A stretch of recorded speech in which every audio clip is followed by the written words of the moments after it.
Error का meaning क्या होता है वो मैं आपको एक चीज बता रहा हूं कि एरर जो है वो होता है कि आपकी जो एक्चुअल वैल्यू है, ट्रू या फिर एक्चुअल वैल्यू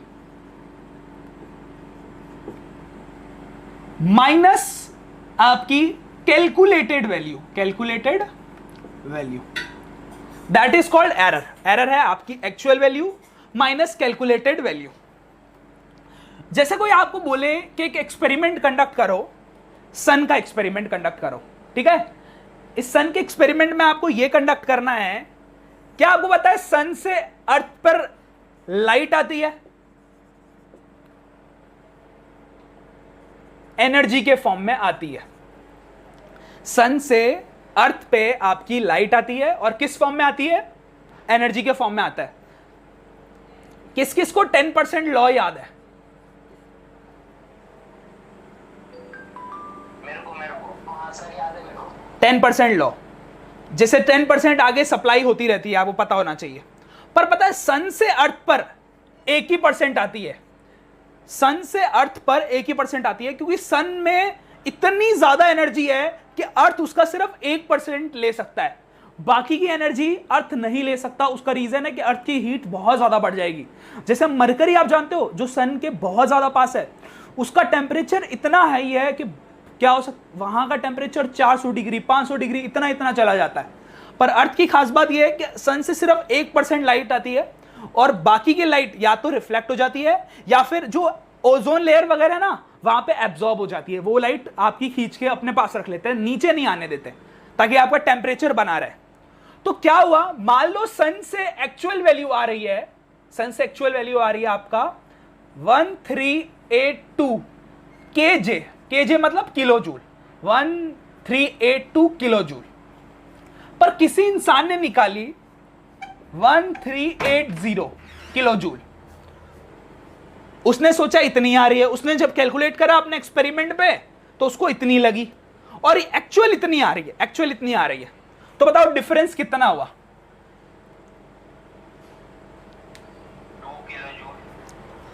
2 किलो जूल। तो यही क्या है? आपका एरर है। एरर मतलब जो एक्चुअल सन भेज रहा है और जो आपने कैलकुलेट करी है उसमें 2 किलो जूल का एरर आ चुका है, 2 किलो जूल का एरर आ चुका है। इसका मतलब होता है error is defined as difference in actual value and calculated value. It is a difference between actual या फिर true value and calculated value. तो this is called your error. Clear है? और एरर हम हमेशा करते हैं, एरर हम हमेशा करते हैं। जैसे फॉर एग्जांपल मान लो आप लोगों को मैंने बोला है कि आपको दिल्ली से आपको निकालना है आगरा का डिस्टेंस, तो कैसे निकालोगे? कोई एग्जांपल दो। आपको दिल्ली से आगरा तक का डिस्टेंस निकालना है तो कैसे निकालेंगे हम?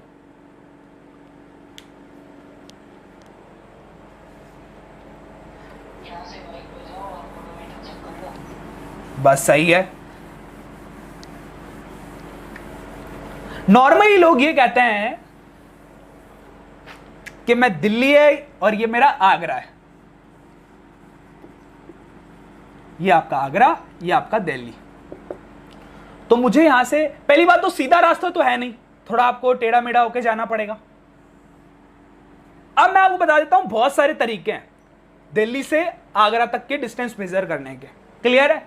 आप दिल्ली से आगरा तक एक खतरनाक लेजर बना के लेजर भेज सकते हो और लेजर जितना चलेगा उतना डिस्टेंस निकाल लो। क्लियर है?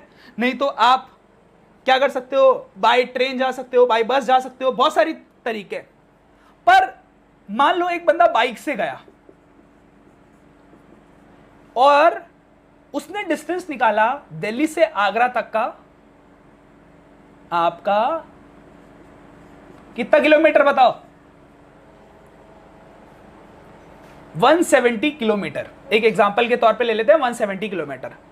पर जब हमने निकाला तो हमारा आया 210 किलोमीटर। ऐसा क्यों हुआ?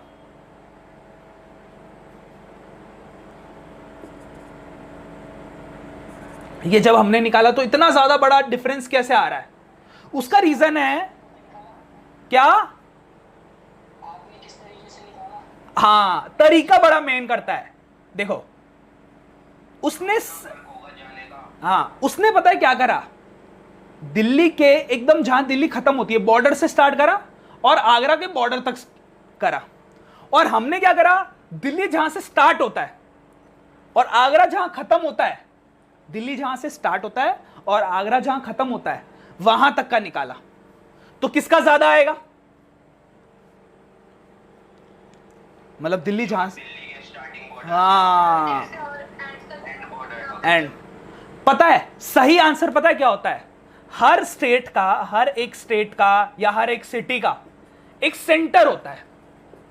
हमें हमेशा सेंटर टू सेंटर निकालना चाहिए। जैसे कि आगरा का सेंटर, आगरा का सेंटर लगभग बोलते हैं ताजमहल है, और दिल्ली का सेंटर सीपी लेते हैं। पता होगा तुम लोगों को कि जो बंदा सीपी में रहता है वो हर जगह, तुम एक पता है सीपी पे एक चक्कर है बहुत बड़ा, आउटर सर्कल जिसे बोलते हैं। उस सर्कल से जिस तरफ जाओगे आप दिल्ली के किसी भी कोने पे जा सकते हो। किसने देखा हुआ है आउटर सर्कल? बहुत बड़ा ऐसे सर्कल घूमते हैं हम, और बीच में इंडिया गेट है। शायद आपने ना देखा हो, ठीक है।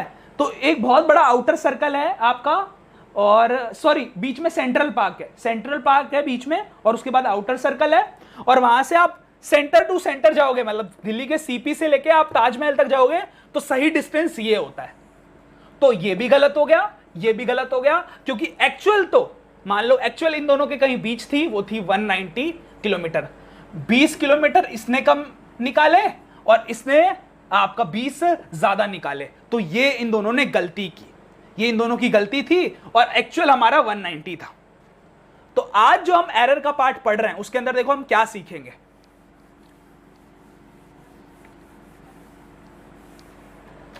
तो एक बंदे ने निकाला 170 किलोमीटर, दूसरे बंदे ने निकाला आपका 210 किलोमीटर, और आपका एक्चुअल था 190 किलोमीटर। तो अब देखो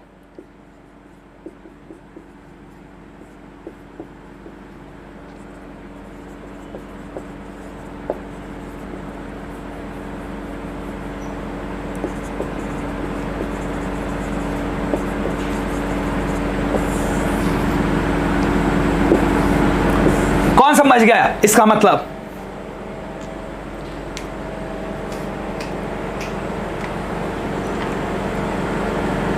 कल आपने फॉर्म कराई थी। हाँ, आज इस फॉर्म का मतलब बता रहा हूं। कल मैंने ऐसी फॉर्म बताई थी आपको, कल तो मैंने डायरेक्ट एज अ फॉर्मूला बता दिया था। आज मैं इसका मीनिंग बता रहा हूं कि ऐसा हमने क्यों करा। इसका मतलब है कि 190 तो एक्चुअल वैल्यू है, इसमें हम प्लस माइनस का मतलब क्या है? प्लस की 20 की गलती कर सकते हैं और माइनस की 20 की गलती कर सकते हैं। कौन समझ रहा है ये? मतलब हाँ, अगर 20 ज्यादा है तब तो ये हो गया, और 20 कम है तो ये वाला हो गया। तो एरर को लिखने का तरीका अब से हम ऐसा रखेंगे, एरर को लिखने का तरीका। तो अब आपसे मैं पूछूंगा किस किसने रेजिस्टेंस के बारे में सुना हुआ है? रेजिस्टेंस का एक फॉर्मूला भी था, रो एल बाई ए, या फिर ऐसे बोलते थे V is equal to I R. एक इंसान ने बोला कि सर मैं ना रेजिस्टेंस की वैल्यू निकालता हूं, पर मेरी है ना वैल्यू ऐसे आती है।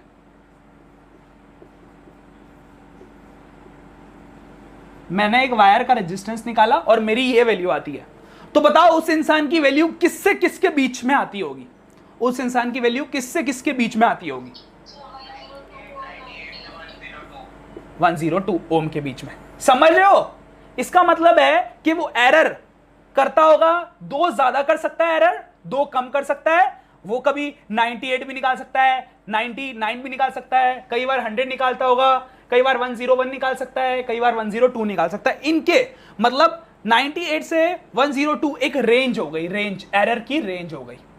तो हम एरर को इस तरीके से रिप्रेजेंट करते हैं। प्लस माइनस का मतलब है वो प्लस में भी गड़बड़ कर सकता है, माइनस में भी गड़बड़ कर सकता है, और ये हम इसके अलग अलग आंसर्स आ सकते हैं उसके।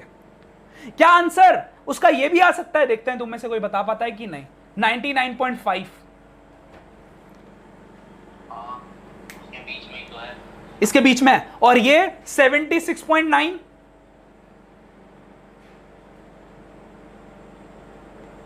ये नहीं आएगा ना, कैसे? ये तो हो गया ना, उसके रेंज में नहीं है ना। यस, ये इससे पहले हो गया। 70 जो 98 है उससे 99 हो सकता है, ऐसे बढ़ सकता है, ये तो उससे भी कम हो गया।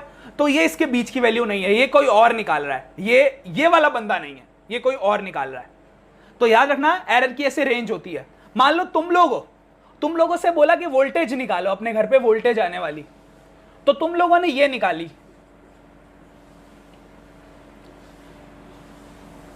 इसका मतलब क्या है?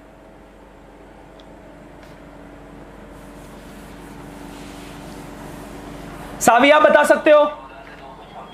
2 मिनट चुप रहे, सावी की ओर से पूछ रहा हूं मैं। सावी आप हो? सावी लगता है नहीं है अभी।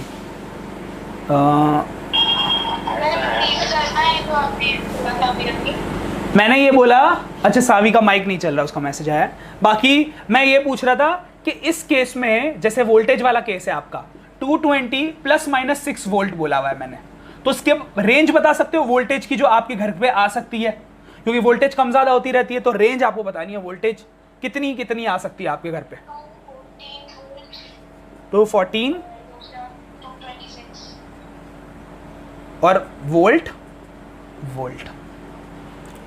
तो हमारे घर पे एवरेज 220 रहती है, पर कई बार कम भी हो जाती है, कई बार ज्यादा भी हो जाती है। अगर आपके घर पे एसी है और एसी के आगे स्टेबलाइजर लगा हुआ है, और स्टेबलाइजर में एक डिजिटल मीटर है, क्योंकि हमारे यहाँ तो एक डिजिटल मीटर लगा हुआ है, तो उसमें बताता रहता है अभी इतनी वोल्टेज आ रही है, इतनी आ रही है।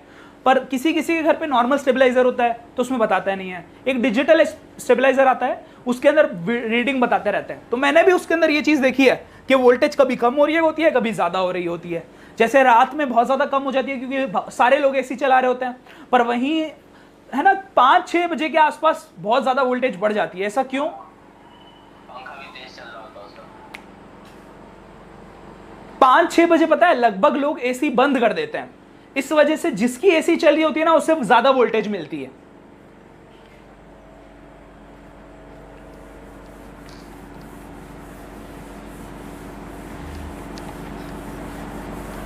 ठीक है, अब हम स्टार्ट करते हैं अपना कि एरर्स को हम कैसे ऐड करते हैं। 2 एरर है, 2 बार आपने गलती की है, तो उसको हम कैसे कर रहे हैं। ठीक है, कल मैंने एक बात बताई थी सबको कि एरर ऑलवेज ऐड। आज भी मैं वही बात बता रहा हूं कि एरर हमेशा बढ़ते हैं। फॉर एग्जाम्पल, आपने 2 बार रीडिंग निकाली, एक बार रीडिंग, दूसरी रीडिंग। एक बार आपने रीडिंग ए निकाली, एक बार रीडिंग आपने बी निकाली है, दोनों आप निकाल रहे हो।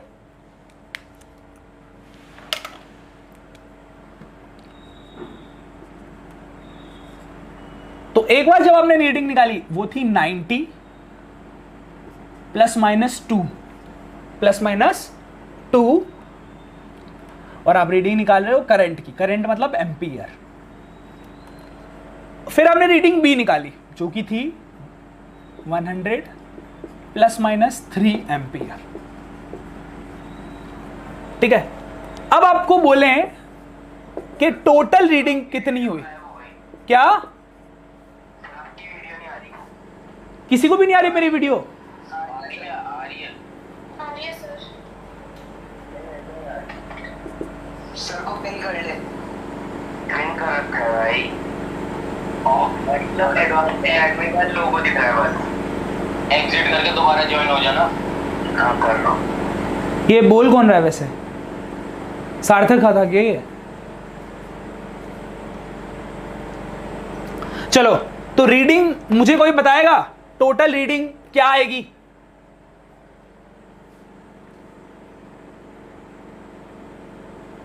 सार्थक अब आ रही है वीडियो आपको? 200 प्लस माइनस 5 एम्पियर। सही है। अब मैं जो बात बताने जा रहा हूं थोड़ा ध्यान से सुनना सार्थक और सारे बच्चे। ठीक है, सबसे पहले मैं आपके, राधिका आप हो ना? आप 2 मिनट माइक अपना ऑन ही रखना, ठीक है? मैं आपसे कुछ क्वेश्चन पूछने जा रहा हूं। राधिका, अगर आपने ये रीडिंग निकाली है और आपने ये वाली रीडिंग निकालनी है, अब आपको सम ऑफ एरर करना है। सम ऑफ एरर, पुरानी रीडिंग, नई रीडिंग, और तो क्या आंसर आएगा यहां पर? टोटल रीडिंग का? बताओ। सर ए और बी को प्लस करना है। हाँ हाँ, प्लस करना है, तो टोटल रीडिंग कितनी आएगी? सर पहले तो हमारे पास ए में 2 रीडिंग्स आ जाएंगी।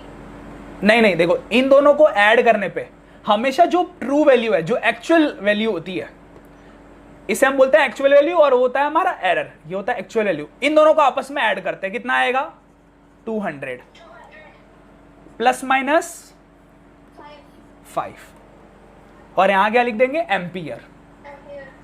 तो जब भी हमें दो एरर को ऐड करना हो तो ट्रू वैल्यू जो ये होती है सही वैल्यू, और उसमें 2 का मतलब होता है आप 2 ऊपर गलती कर सकते हो, 2 नीचे गलती कर सकते हो, ठीक है? जैसे 90 है तो 90 में 2 ऊपर गलती मतलब 92 कर सकते हो गलती, और 88 भी कर सकते हो आप गलती। तो ये 2 ये बताता है, पर 90 एक्चुअल वैल्यू है। तो हम जब भी 2 एरर्स को ऐड करते हैं तो ट्रू वैल्यू को ट्रू वैल्यू के साथ ऐड करते हैं, एरर को एरर के साथ ऐड करते हैं, और आपका आंसर आ जाता है, ठीक है? तो एक ये एग्जांपल लिखो फटाफट जल्दी, ताकि मैं फिर सब्सट्रैक्शन का बता सकूं। ये है सम ऑफ एरर, हेडिंग डालो आप, sum of error. Sum of error में क्या होता है? ये चीज होती है।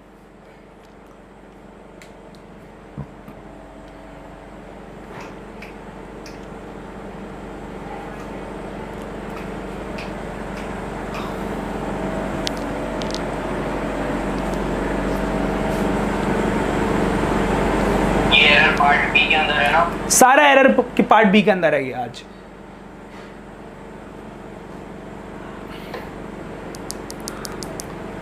सर कल वाली रिकॉर्डिंग भेजोगे? हाँ, कल वाली रिकॉर्डिंग अभी मुझे तो भैया प्रोसेस कर रहे हैं, जो कल बच्चा नहीं था उसको रिकॉर्डिंग दे दूंगा मैं। ठीक है सर। ठीक है। अब ये नोट कर लिया तुम लोगों ने?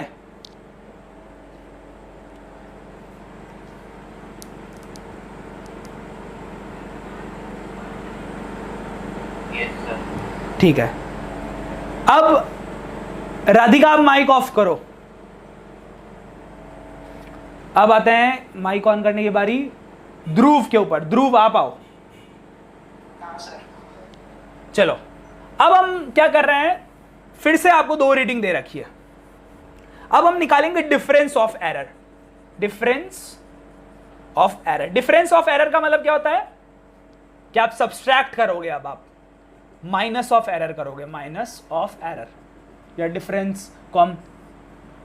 आपने रीडिंग ए दे रखी है, रीडिंग ए है 210 5, ये है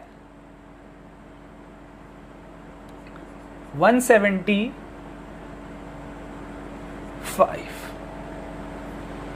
ठीक है, चलो इसको 4 रखते हैं, पहले 4 से समझाता हूं। अब बताओ इन दोनों का डिफरेंस क्या आएगा? Difference of error 40 plus minus 1। 40 या 400? 210 है ये और 170 है। इसकी लगता है सब कैलकुलेशन सही नहीं जा रही बिल्कुल भी। सर 40। पक्का 40? 210 माइनस 170 40, बिल्कुल सही है 40, क्योंकि डिफरेंस में हम क्या कर रहे हैं, इसमें से इसको माइनस करा। चलो अच्छा हुआ तुम कंफ्यूज नहीं हुए कि इसमें से इसे माइनस कर दिया। यहां क्या आएगा? बिल्कुल गलत। यही मैं आपको बता रहा था, सबसे मेन स्टेप है कि बच्चे क्या करते हैं, यहां माइनस करके लिख देते हैं, यहां आएगा 9। और अब आपसे पूछना है वाई वाई वाई, अपने आप से भी और मुझसे भी, कि यहां दोनों ऐड कैसे हो गए, जबकि तो हम एरर का इसमें से तो इसे माइनस कर दिया। ये ट्रू वैल्यू है, ये भी ट्रू वैल्यू है, ये हम जो रीडिंग निकाले थे वो ट्रू वैल्यू थी, पर हमने इन दोनों को ऐड क्यों किया? उसका रीजन है कि आपने पहले 5 ही गलती की, वो भी गलती थी, और अभी भी आपने जो गलती करी है वो गलती करी है आपने 4 की गलती करी है। तो ऐसा नहीं है कि आपकी पुरानी गलतियों में से नई गलतियां माइनस हो जाएगी। एरर ऐसा कभी नहीं करता, एरर हमेशा ऐड होता रहता है। ये मैंने पहले भी चीज बताई और आज फिर बता रहा हूं कि अगर आप मान लो पहले गलती करते हो, 100 लानी थी, मान लो एक रीडिंग 100 निकालनी थी, और 100 की जगह आपसे 99 निकल गई, मतलब एक कम निकली है, एक कम मतलब -1, एक का मतलब -1। फिर आपने 100 की जगह 101 निकाल दी तो मतलब +1। लोग बोलेंगे हमने तो कोई गलती ही नहीं करी, हम लोग तो भैया बहुत अच्छे हैं, हमने पहले -1 की गलती करी थी, अब हमने +1 की गलती, हमारी गलती 0 हो गई। क्या ये बात सच है? उसने पहले भी गलती करी और अब भी गलती करी, तो उसकी गलती दोनों ऐड होगी। गलती माइनस नहीं होती, ट्रू वैल्यू माइनस हो सकती है। ट्रू वैल्यू तो यार एकदम एक एक्चुअल वैल्यू है, वो माइनस हो सकती है, पर गलतियां आपकी कभी माइनस नहीं होती। क्लियर है? तो इसलिए बोलता है, जैसा फॉर एग्जांपल है कि आपको किसी ने मर्डर करते हुए देख लिया, सही है, एक ही बंदे ने देखा, आपने उसे भी मार दिया, तो अब आपको क्या लग रहा है कि यार अब तो कोई देखा ही नहीं है मेरे को, ठीक है, एक गुनहगार था उसको भी मार दिया मैंने, और एक जो बेगुनाह था उसको भी मार दिया मैंने, तो मैंने 2 गलती कर दी, सही है। अब तो मेरी गलतियां 0 हो गई है, भगवान मुझे कोई दंड देगा ही नहीं, क्योंकि मैंने तो यार कोई सबूत ही नहीं छोड़ा, उन्हें भगवान को कौन बताएगा? क्या ये बात सच है? क्या ये कर्मा ऐसा काम करता है? कर्मा ऐसा काम करता है क्या कि आपने कर्म पहले बुरा किया और उसके बाद और उसको बुरा कर दिया आपने, फिर आपने कहा अरे यार अब तो सही है?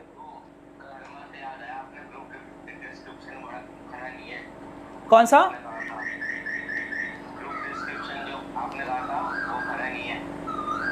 क्या चीज होती है ये? आपने बोला नहीं तो कर्मा। अच्छा चलो, तो अब समझ में आया आपको ये 9 क्यों हुआ? क्योंकि आपके दोनों एरर ऐड हो गए और ये आपको एक फाइनल आंसर मिला। जब भी एरर डिफरेंस हो तब भी एरर ऐड होंगे, और एरर को आपको ऐड करना हो तब तो एरर ऐड होंगे ही होंगे, ठीक है। जो भी कांड होना है वो इसके साथ होना है, प्लस में ये दोनों ऐड हो जाते हैं, माइनस में ये दोनों माइनस हो जाते हैं और 40 आ जाता है। पर ये तो ऑलवेज क्या होना है? ऐड ऐड ऐड ही होना है, हमेशा ऐड होना है। समझ में आ गई बात? अब एक क्वेश्चन देता हूं तुम्हें, एनसीईआरटी का दूंगा, और चलो मैं क्वेश्चन पढ़ देता हूं तुम्हारे लिए, क्योंकि अभी काफी बच्चों के पास पीडीएफ ये आई नहीं है, तो इस पीडीएफ में से अगर एनसीईआरटी बुक है तब खोल सकते हो। एनसीईआरटी बुक पेज नंबर 26 है और एग्जाम्पल 2.8 है। अगर एनसीईआरटी है तो एनसीईआरटी खोल लो, एनसीईआरटी नहीं है तो फिर मैं बाद में पीडीएफ तुम्हें भेज दूंगा। ये पेज नंबर 26, पीडीएफ में से सेक्शन सी का बी, सेक्शन सी का बी।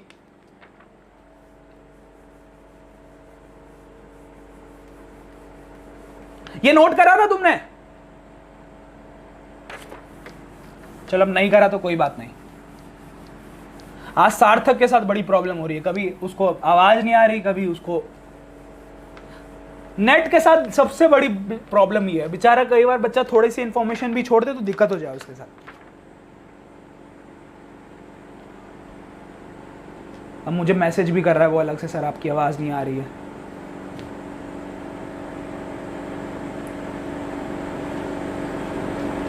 चलो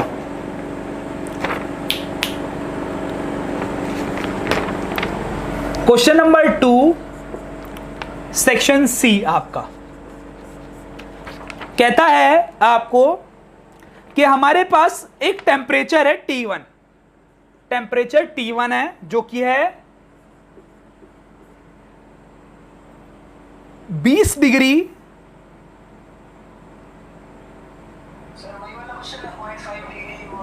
हाँ हाँ 20 डिग्री है। T1 is equal to 20 degree plus minus 0.5 degree, और T2 है आपका 50 degree plus minus 0.5 degree.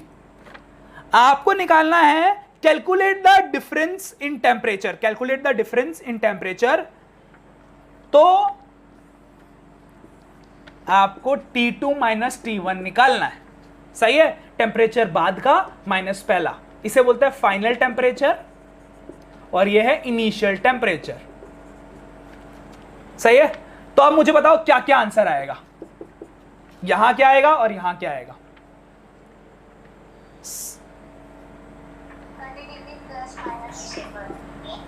30 degree plus minus 1 degree कैसे हो गया यहां पर? 0.5 0.5 आपका 1.0 हो जाता है, 0.5, 0.5, 1.01 आ गया यहाँ पर। और इसका आंसर भी यही है, अगर एनसीईआरटी बुक तुम्हारे पास है तब भी आंसर यही है, और मैंने यहाँ वैसे आंसर लिख दिया पीडीएफ में भी, तब भी आपका आंसर सही आ रहा है। क्लियर?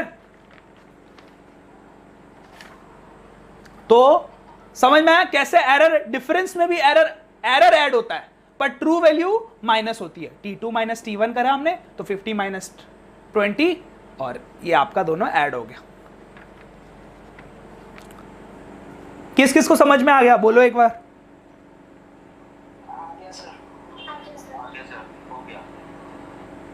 एक मैं क्वेश्चन दूं तो कर लोगे? जी सर। ठीक है।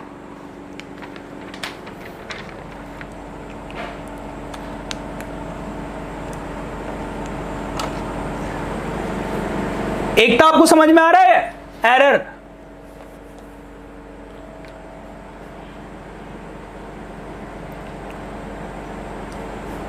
आवाज ही नहीं जा रही बच्चों के पास।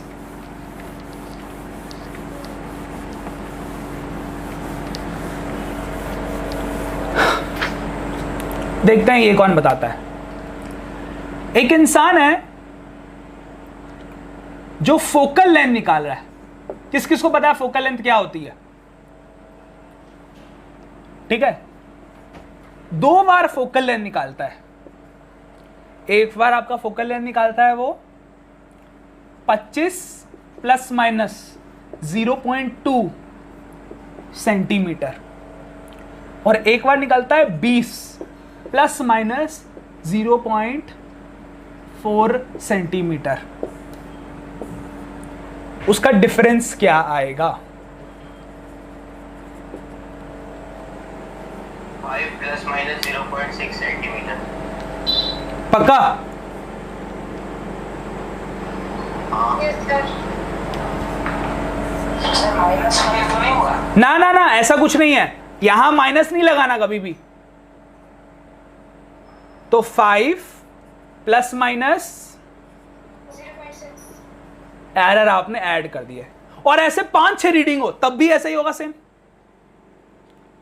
ठीक है, उन सबको ऐड करना हो तब भी ऐसा ही, ये सारे अगर एरर को ऐड करना हो तो ये तब भी ऐड होंगे, और एरर को माइनस करना हो तब भी ये दोनों ऐड ही होंगे। ये दोनों हमेशा ऐड होंगे, एरर होते हैं, इसे एरर बोलते हैं हम। राधिका आपको पता लग रहा है क्या है ये चक्कर, एरर ऐड क्यों होते हैं? Yes sir. सही है, मैं रब कर रहा हूं इसको।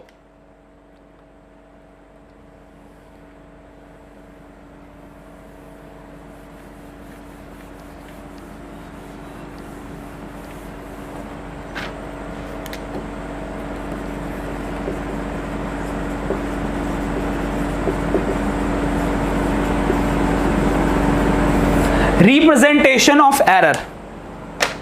What is representation of error? क्या होता है representation of error? Representation of error होता है कि हमेशा हम पहले ट्रू वैल्यू लिखते हैं, प्लस माइनस आपकी जो कि आपका एब्सोल्यूट एरर होता है। हमेशा कोई भी रीडिंग होती है उसका पहले ट्रू वैल्यू लिखा जाती है, प्लस माइनस एब्सोल्यूट एरर लिखा जाता है।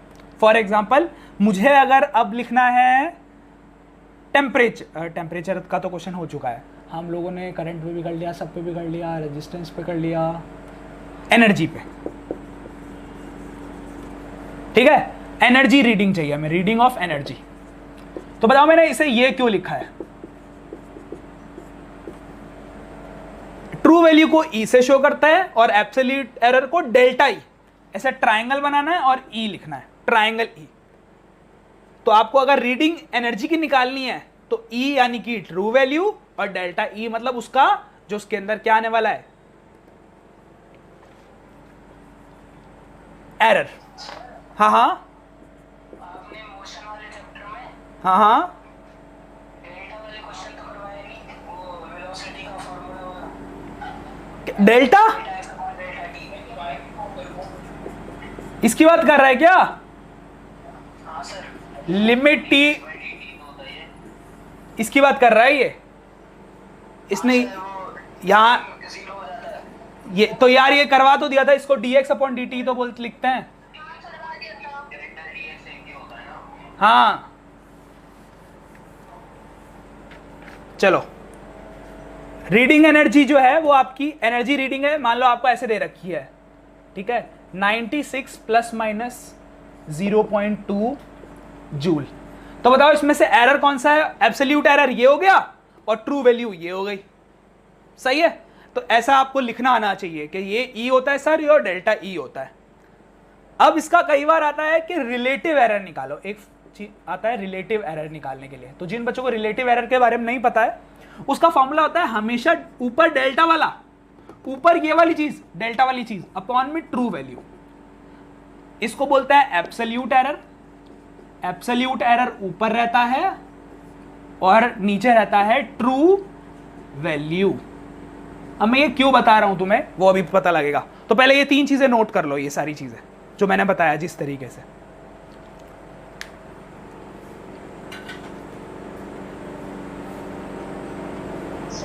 हाँ हाँ आवाज, आपने चैप्टर से पहले और कौन से चैप्टर्स कराए हैं? चैप्टर मतलब आपकी बात नहीं समझ में आ रहा, कौन कौन से चैप्टर मैं करवा चुका हूँ? Yes sir. चैप्टर मैंने 3rd चैप्टर देखो करवाया, सही है। पर अब क्योंकि बच्चे नए नए जुड़ेंगे तो मैं 3rd चैप्टर दोबारा करवाऊंगा। तो अगर आपको कोई भी डाउट हो उसमें तो पूछ लेना। बाकी मैंने 1st चैप्टर के ऊपर पूरी वीडियो बना के यूट्यूब पे डाल दी है। तो 1st चैप्टर को तो आपको ये पूरा यूट्यूब से पढ़ना है। फर्स्ट के नाम क्या है? 3rd का नाम है motion in a straight line, 1st का नाम है फिजिकल वर्ल्ड और 2nd का नाम है unit and measurement. Okay sir. तो अभी आपका यूनिट एंड मेजरमेंट चल रहा है और यूनिट और मेजरमेंट सबसे ज्यादा नंबर का आ रहा है। सर हमारे साइकिल टेस्ट में टीएल में हाँ हाँ एक तो मोशन वाला चैप्टर है और एक यूनिट मेजरमेंट सर। सही है, ठीक है। फिर तो ये वाले क्वेश्चन आप अच्छे से करो ना, क्योंकि अभी तो हम 2nd चैप्टर ही अच्छे से पढ़ रहे हैं। तो 2nd चैप्टर आपको अच्छे से आ गया। इसके अंदर है ना 4 मेन टॉपिक है, error, dimension, principle of homogeneity और पैरेलैक्स। ये 4 आपको टॉपिक पढ़ना है, बहुत मेन।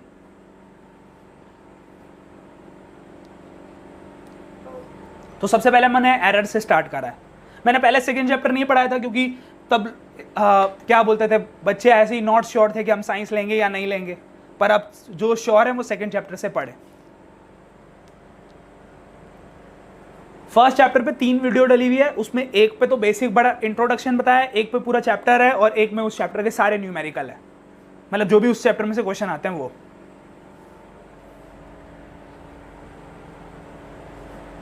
तुम्हारे को पता है ना 20 नंबर के एमसीक्यू आएंगे।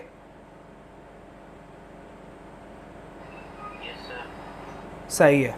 और ऐसा भी हो सकता है कि 10 एमसीक्यू दे दे, 10 फिल इन द ब्लैंक्स दे दे, और या फिर 10 MCQ 5 fill in the blank और 5 ऐसे ही 1 वर्ड, ऐसे भी दे सकते हैं। स्कूल वालों पे डिपेंड है वो।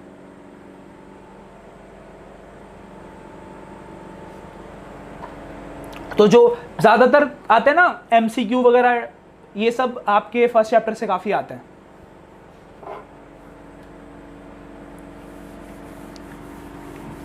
क्या होगा जिनको नया स्कूल एडमिशन चाहिए? देखो, मैं नए स्कूल में तुम्हें अगर एडमिशन चाहिए, कौन बोला वैसे? तो ये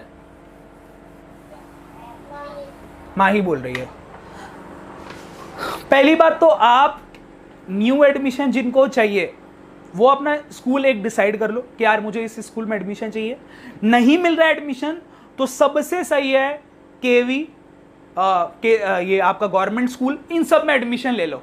इनमें एडमिशन लेने के बाद सबसे अच्छी चीज़ ये होती है कि देखो, वैसे तो स्कूल इस साल तो आपका बहुत ही कम जाना है, तो स्कूल का तो टेंशन ही नहीं। बाकी पढ़ाई किसी भी स्कूल में नहीं होती, ये मैं आपको लिख के दे सकता हूँ।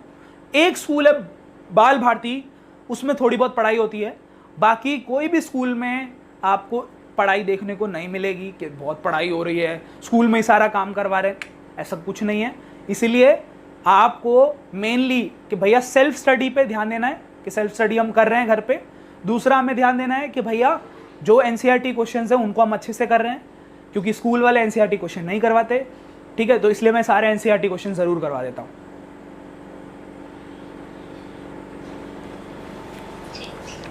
तो तो बाकी आपको ये दिमाग में रखना है कि भैया सारी पढ़ाई हमारे ऊपर है, मैं भी तुम्हें सारे क्वेश्चन करवा दूंगा, पर उनकी प्रैक्टिस करना ये सब तुम्हारे ऊपर है। अब कि यार मैं उस क्वेश्चन को तभी कर लेता हूं, या मैं होमवर्क नहीं कुछ, क्योंकि होमवर्क करते नहीं है, उनको लगता है कि भाई हम तो टॉपची है, हम एक साथ ही कर लेंगे, पर बाद में बहुत ज़्यादा प्रेशर होता है।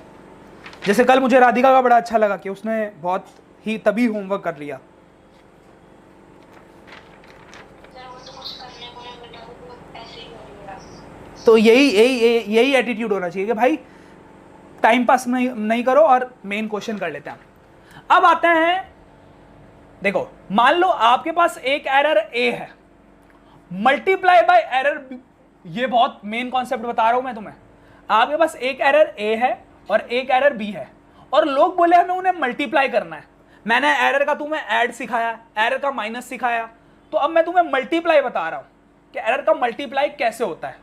वो चीज थोड़ा ध्यान से समझना, एरर का मल्टीप्लाई कैसे होता है। तो हेडिंग डालो multiplication of error, multiplication of error. बड़ा अच्छा कॉन्सेप्ट लगता है मुझे। इसके अंदर आपको एक एरर ए मिला है, एरर ए को लिखेंगे कैसे, A plus minus delta A. एक आपको एरर बी मिला है, B plus minus delta B. क्या आपके एरर मल्टीप्लाई हो सकते हैं? मेरा क्वेश्चन है ये, क्या एरर मल्टीप्लाई होते हैं या एरर अब भी ऐड होंगे?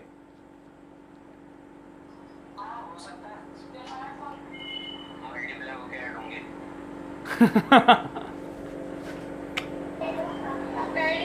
होंगे। ऐड ही होंगे, बिल्कुल सही बोला, ऐड ही होंगे एरर, बस उसका थोड़ा तरीका चेंज हो जाएगा।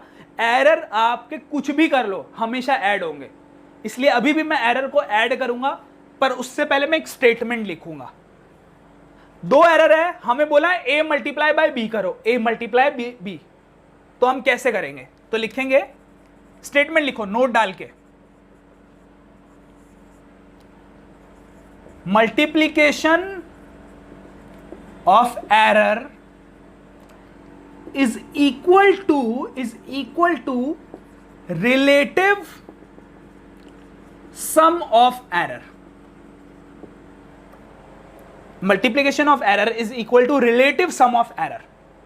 और इसको ऐसे बादल बना दो इसके ऊपर, मरते दम तक इसे याद रखना है तुम्हें, क्योंकि ये अब आज के बाद बहुत ज्यादा लगने वाला है। 12th में लगता है, 11th में लगता है, और जितने भी मैंने ईयर पढ़े, इवन मैं अब मास्टरी कर रहा हूं उसके अंदर भी ये लगता है ऐड, ये वाला रूल।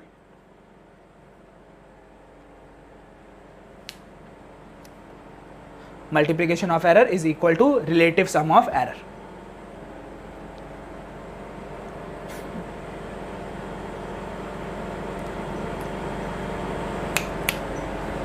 रब कर दूं?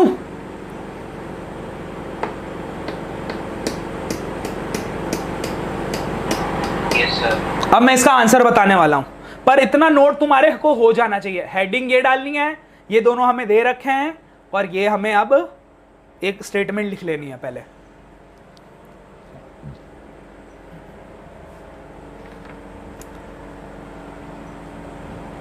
रिलेटिव एरर का फॉर्मूला बताना तो जरा। रिलेटिव एरर का फॉर्मूला क्या होता है? डेल्टा ए अपॉन ए। अगर इसका निकालना है तो डेल्टा ए अपॉन ए, और इसका निकालना है तो delta B upon B, delta B upon B.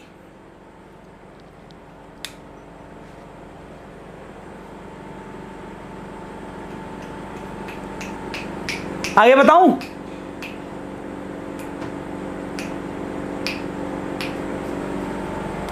समझदार बच्चा नहीं है क्या कोई आज?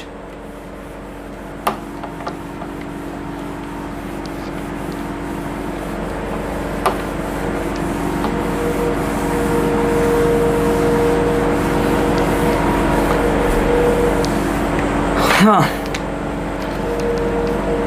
देखो, क्वेश्चन आपका एग्जाम में आया है कि z is equal to a into B, z is equal to a into B.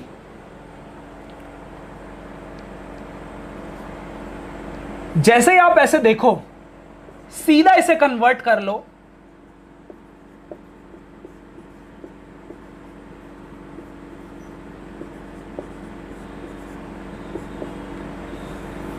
कौन समझा?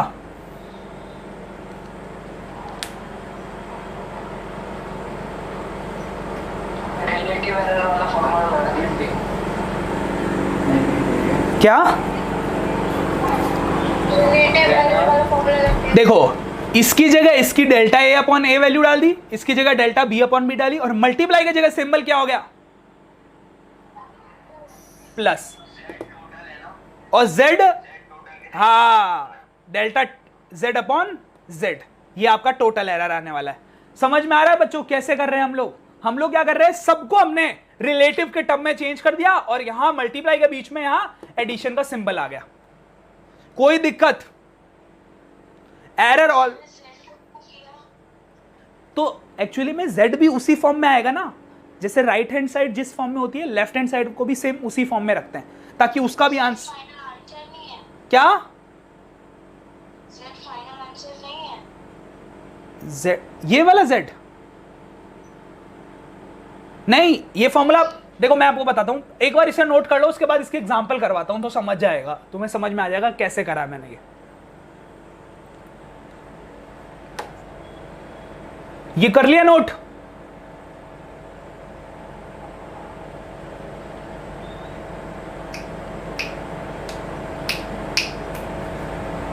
आगे बढ़ जाऊं? Yes sir. जैसे एग्जाम में क्वेश्चन ऐसा आता है, किस किस को ये फॉर्मूला याद है? अगर ओम्स लॉ तुम्हें याद होगा ना, तो ये फॉर्मूला जरूर याद होगा। बहुत मस्त सेक्सी फॉर्मूला लगता था मुझे ये, V is equal to I are.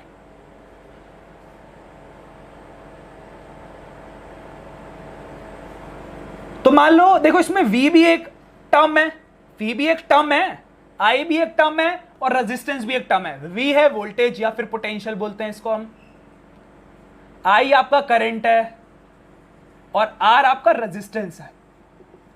तीनों ही फिजिकल टर्म्स है। फिजिकल टर्म मतलब फिजिक्स में यूज होने वाली तीनों टर्म्स है। अब लोग बोलते हैं इसका एरर निकालो, तो पता है कैसा करते हैं लोग? डेल्टा V अपॉन V, क्योंकि ये भी है यार, इसका भी अपना वजूद है, ये भी एक फिजिकल टर्म है। इसकी जगह होगा delta I upon I, delta R upon R। बताओ यहां मल्टीप्लाई आएगा या प्लस आएगा? क्योंकि यहां तो ये दोनों मल्टीप्लाई हो रहे हैं, पर यहां क्या होगा? प्लस। तो लोग ऐसा चेंज करते हैं।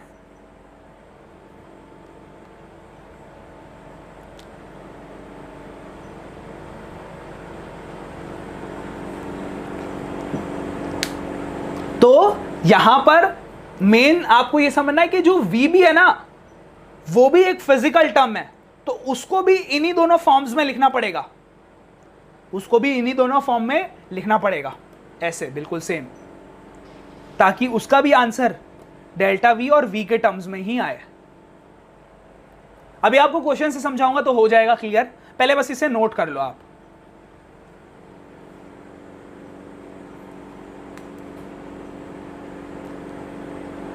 अदनान,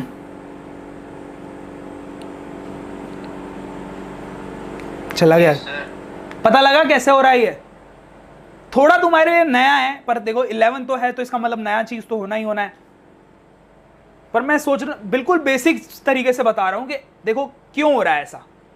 कभी एरर मल्टीप्लाई नहीं होते, तो एरर को हमने रिलेटिव एरर में चेंज किया और फिर ऐड कर दिया इन दोनों को, और इसको भी हमने चेंज कर दिया क्योंकि ये भी एक फिजिकल टर्म है, ये भी एक फिजिकल टर्म है। फिजिकल टर्म मतलब इसको भी निकालना होता है, तो इसको हमने इस फॉर्म में लिखा। अब तुम लोग मान लो अगर कोई इंसान ऐसा लिख रहा है तो बिल्कुल पागल बन गया, क्योंकि उसका तो ये दोनों टर्म्स अलग है और ये टर्म में आ ही नहीं रहा, ना ही डेल्टा V आ रहा, कहां है वो? इसलिए हम इसको भी इसी टर्म में लिखते हैं।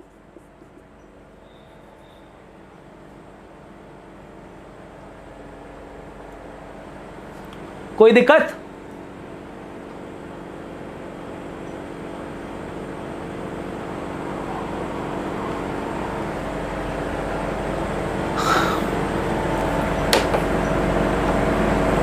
तुम कहो तो मैं मिटा दूं इसको अब?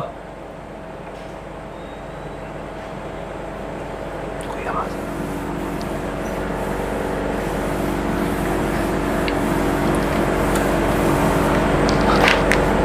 अब है डिवीजन ऑफ एरर। क्या एरर डिवाइड होते हैं? जैसे एग्जाम में ऐसा क्वेश्चन आया, z is equal camera off कर लिया? कैमरा ऑफ, किसका कैमरा ऑफ हुआ है? ये आपका शायद। किस किस को लग रहा है? सर दिख रहे हैं। मेरे को भी दिख रही है। यार ज्वाइन कर ले। बड़ा ही यार, ये क्या दिक्कत हो रही है? तुम लोगों का वेबएक्स पे लेना शुरू कर दूं क्या? ठीक है। मैं ना एक्चुअली मैं पहले वेबएक्स पे लेता था। हाँ, उस पे थोड़ा नेट अच्छा चाहिए, पर उस पे आती एकदम क्वालिटी अच्छी है। इस पे भी अच्छा आ रहा है। सेटिंग में जाके पिक्सल चेंज कर लो, 720 पे कर लो। बेचारों का बच्चा और कट जाए। पर मैंने ये चीज देखी है कि जिसके नेट स्लो होता है ना, उसको मैं धुंधला धुंधला दिखाई देता हूँ। सर मैं स्क्रीनशॉट भेजूंगा, मेरे को एकदम क्लियर दिख रहा है। चलो, कौन कौन अभी हमारे साथ है जो अटेंटिव है, जो समझ रहा है यार अभी इस टाइम पे? मैं एक मिताली हो गई, एक कौन है हमारा, ध्रुव हो गया, एक अदनान हो गया, और कोई नहीं है? एक राधिका भी आज अच्छा जवाब दे रही है, सावी का माइक खराब है, ठीक है।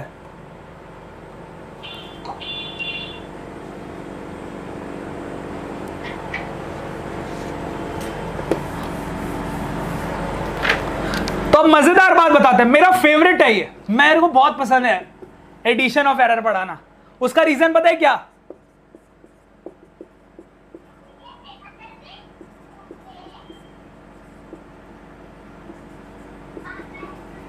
बताओ क्या हुआ है?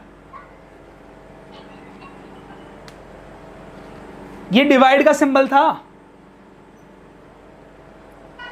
चेंज हो गया। क्या डिवीजन और मल्टीप्लिकेशन का सेम आंसर नहीं आ रहा?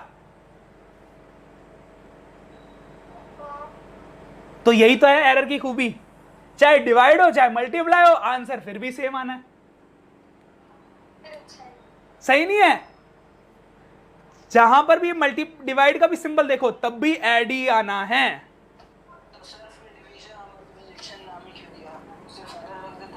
वो बच्चों को समझाने के लिए कि भाई कोई डिफरेंस नहीं है। तुम्हें स्टार्टिंग में ही एरर बोलता है कि एरर हमेशा ऐड होगा, अलग अलग तरीके से ऐड हो सकता है, पर एरर हमेशा ऐड होता है, कुदरत का नियम है।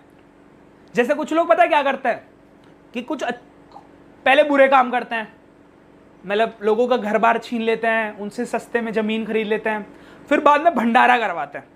सही है?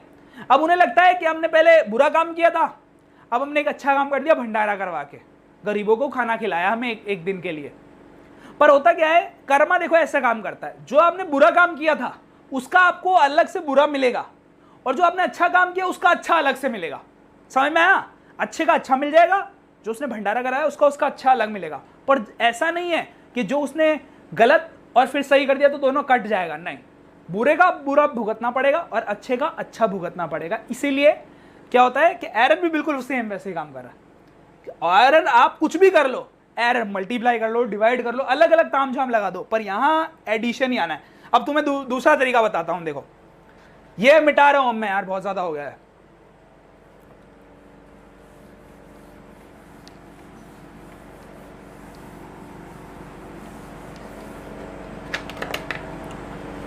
अब लास्ट आते हैं पावर ऑफ एरर पे।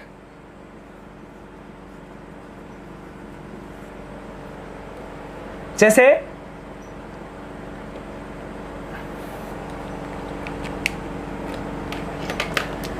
एरिया का एक फॉर्मूला होता है, स्क्वायर के एरिया का, साइड स्क्वायर, किसने सुना है?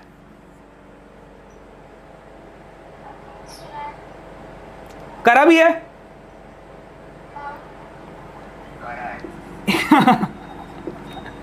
पता है 8th में बहुत होता था ये वाला फॉर्मूला। चलो, area is equal to side square. अब एरर बोलता है कि तुम इसको ऐसे भी लिख सकते हो, क्या ये सही है?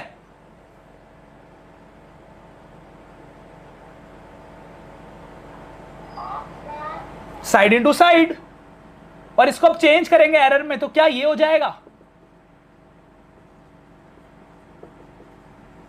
हाँ, क्या ये हो जाएगा? यहां 2 क्यों आया? 1 और 2 2 2।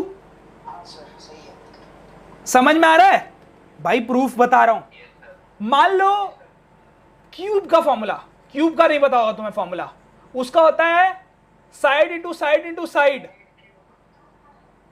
नहीं पता यार तुम्हें? वॉल्यूम निकालते हैं हम क्यूब का, ऐसे निकालते हैं side into side into side, क्योंकि क्यूब जो होता है वो तीनों तरफ से लेंथ भी बराबर, विड्थ भी बराबर और हाइट भी बराबर, तो इसीलिए नहीं पता ना? तो हम क्या इसको ऐसे लिख सकते हैं? तो इसमें नोटिस करना, इसमें जो पावर थी वो आगे आ गई थी, पावर आगे आ गई थी, है ना? अब हम चेक करेंगे क्या इसमें भी ये पावर आगे आ जाएगी। चलो चेक करते हैं। v साइड इंटू साइड, इसको लिखेंगे delta V upon V plus delta S upon S plus delta S upon S plus delta S upon S. 3 बार हो रहा है, 3 delta S upon S delta V upon V. तो जो भी power होती है, एरर में पावर का केस क्या है वो बता रहा हूं मैं आपको, पावर का केस बता रहा हूं कि कैसे काम करता है एरर में पावर का केस। हाँ हाँ चलो चलो लास्ट एक बार देख के चले जाओ please. Delta A upon A, delta S upon S, इसका डेल्टा एस अपॉन एस लिख दो, इसका डेल्टा ए अपॉन ए लिख दो, और जो भी पावर हो उसे आगे लगा दो, दैट्स ऑल। ये होता है power rule, power rule, power rule. तो क्लास को अब हम खत्म कर रहे हैं।